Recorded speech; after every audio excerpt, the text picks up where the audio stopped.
FSN Radio. It's all about what's next. Go to financialsurvivalnetwork.com and sign up for your free weekly newsletter. You'll also get 3 free reports. The Financial Survival Network. It's all about what's next.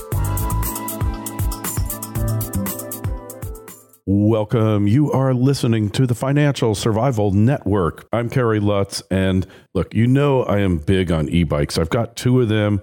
I love riding them around town. You go up to 20 miles an hour. They are just a gas. They're fun. They're a lot more efficient than a car. I plug the thing into the socket. I will get 30 miles off of a charge. Now there's something out there even better than that you're about to hear about. It's just a great solution. I can't wait to get my hands on one of them. When you hear about it, you won't be able to wait either. I mean, imagine you're just downtown. You can't get an Uber, or the Ubers are just not running today, and you got to get home, and you got a couple of packages, small packages, and you come across a Loop scooter, which is an electric scooter.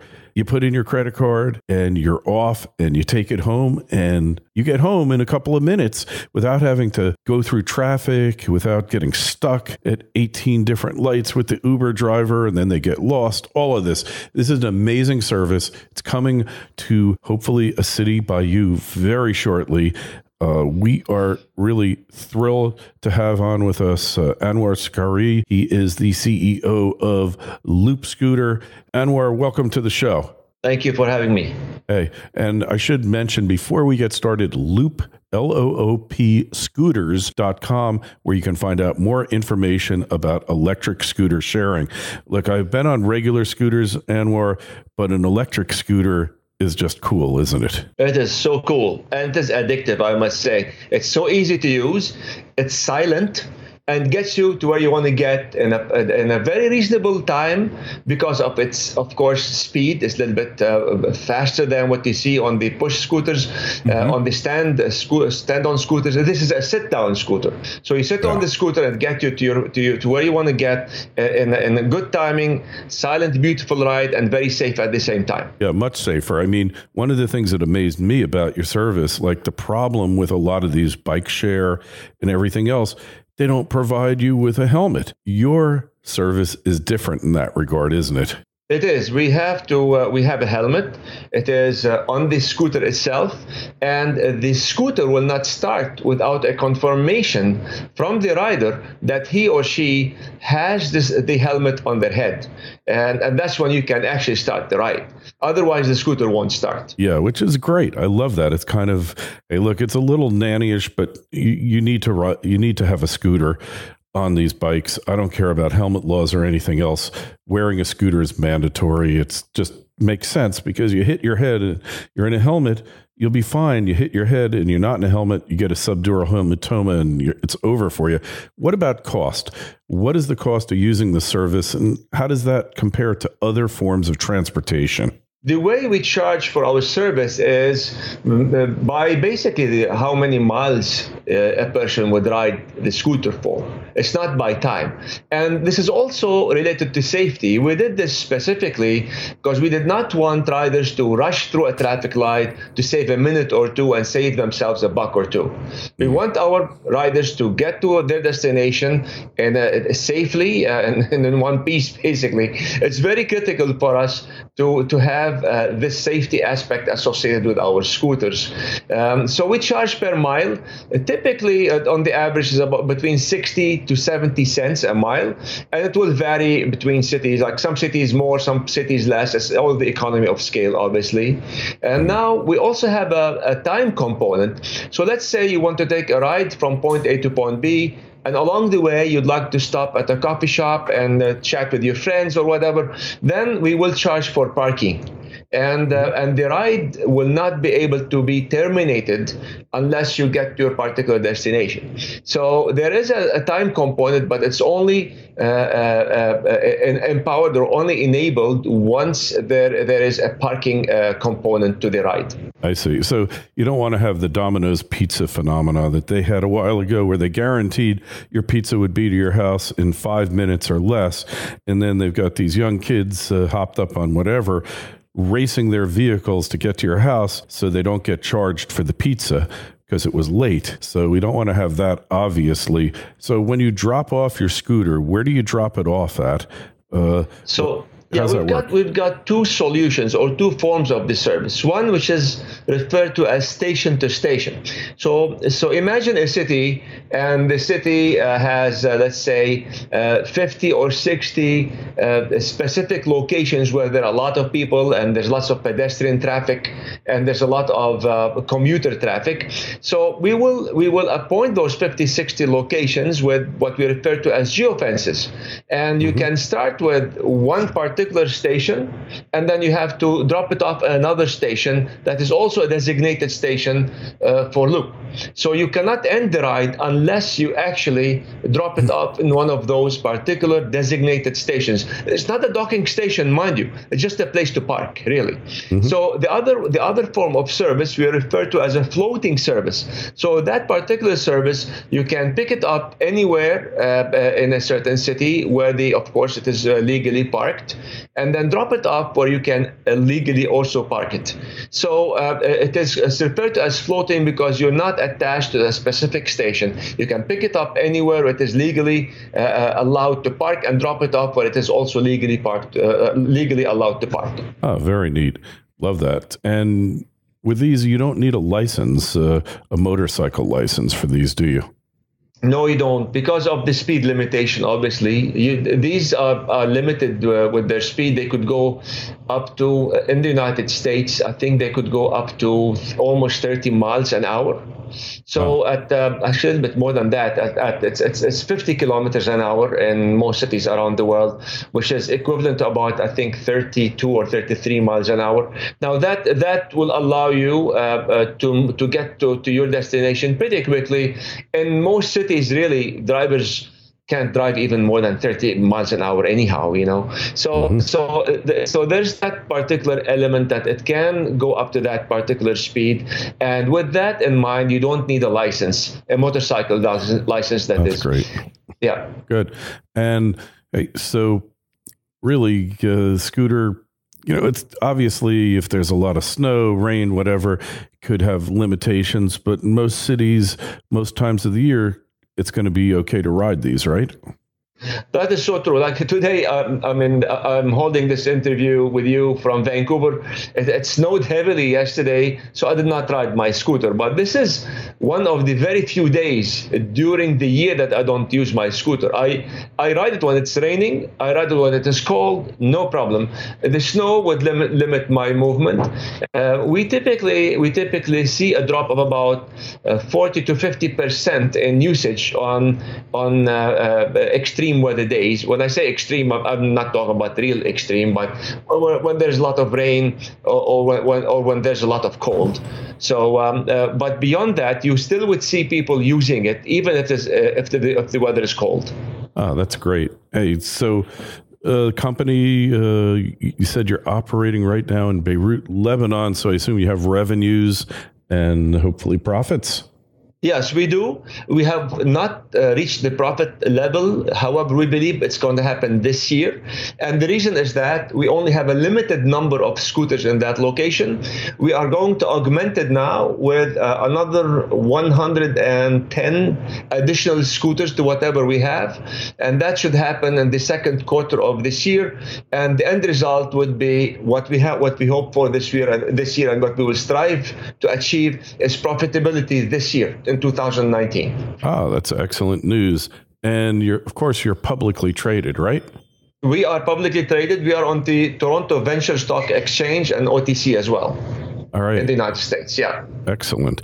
And the symbol? In Canada, it is Loop, L-O-O-P. And in the United States, it is L and P and an F. P like in Paul, obviously. 3 of them and father at the end. F. Okay, great. Yeah, we got it. So TSX Venture, Loop, L-O-O-P, OTC.QB is LPPPF. I think we got it there. Correct. Yeah, right. That's the right one. Excellent. Yeah. So what about future plans for future cities? Oh, we have plans for at least 4 cities in the United States in 2019. We are talking to people in Europe. we're talking to people in Japan. We are actually already present in Japan, but we would really want to expand it.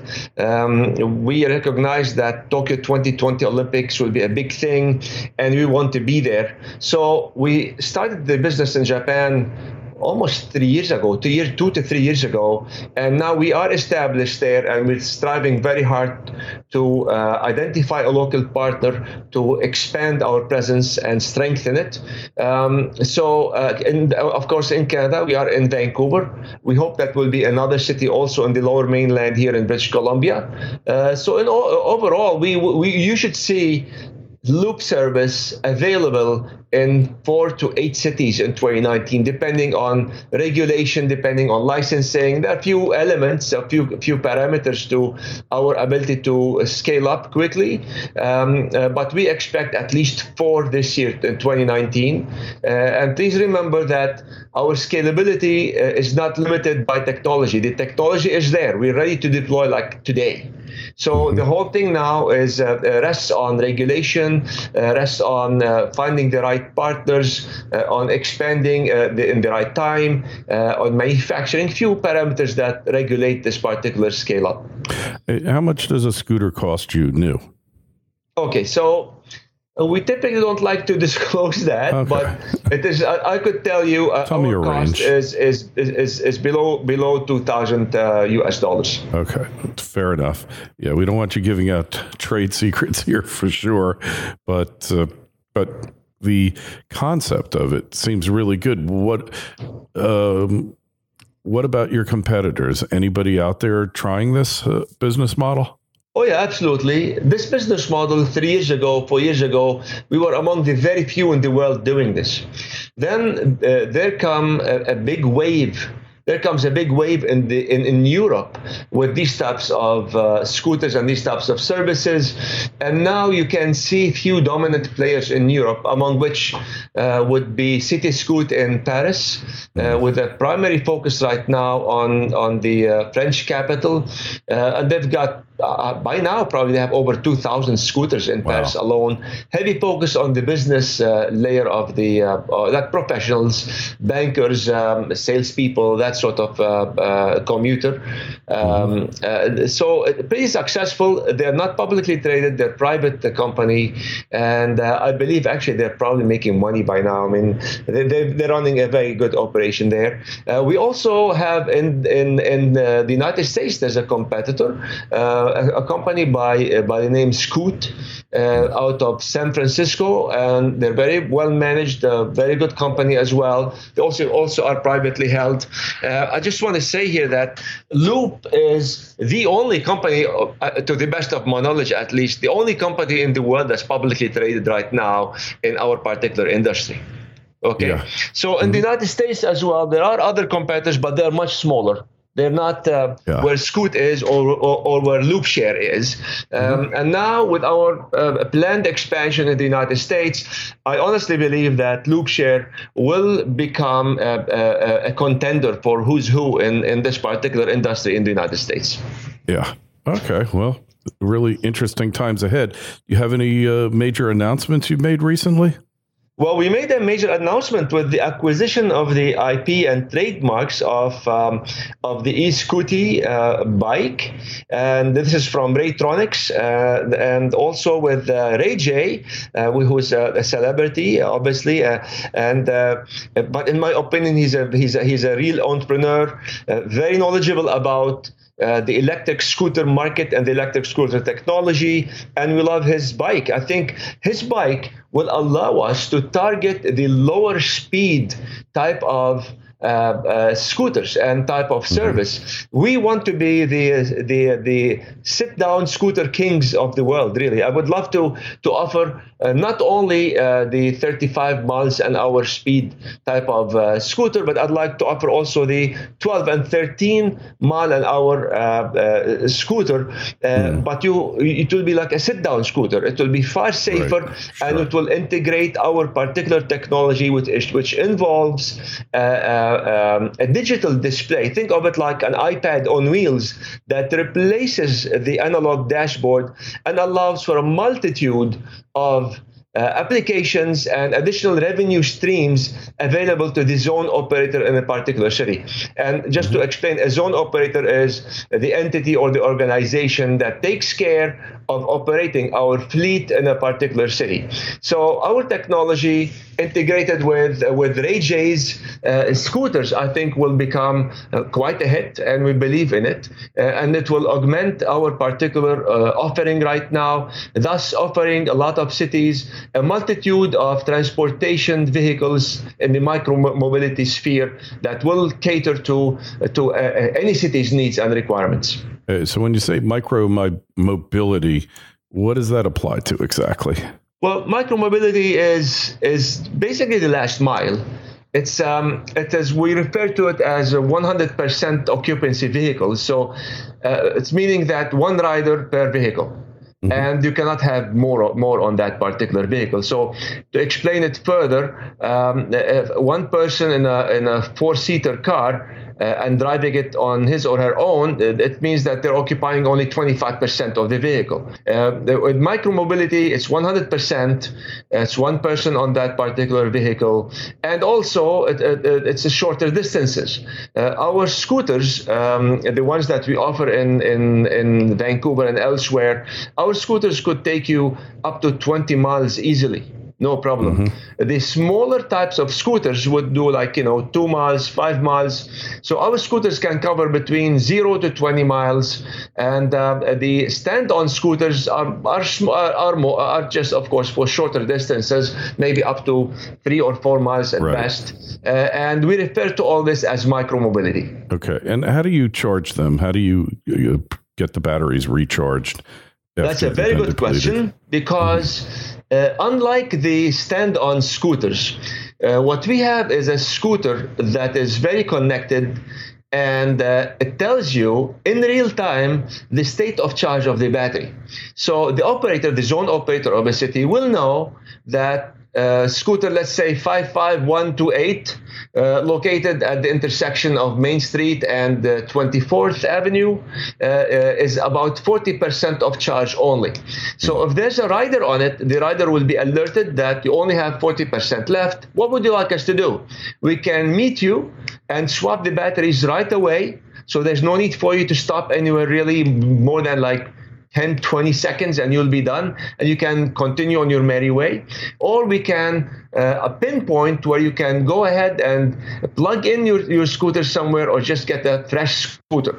So what I'm trying to say here is that the way we charge it is we keep a stack of batteries fully charged, ready to be swapped in a city. However, our experience tells us, because of the current range of our scooters, which is approximately 40 miles on a full charge, it tells us that we typically don't need to charge it for the whole day. Typically, a scooter would do about 30 miles a day, meaning that people will be using it for about 30 miles, and we charge them for 30 miles, and that's that. Now, with more and more people using the scooters, we do recognize that they will be we will need to recharge them during the day. And the way we recharge them, as I mentioned, is by swapping batteries or by having them sent to a certain station to be charged. Interesting. So battery swap or at a charging station, one or the other, and probably makes sense to do it that way for sure. Well, it sounds like there's really exciting times ahead for the company, for you. It's got to be a really exciting time for you. And hey, it's great to hear there's innovation going on, and that people are really looking to solve these problems in cities, the last mile, micro transport. So I suggest you go take a look at loopshareltd.com. That's loop, L-O-O-P, shareltd.com.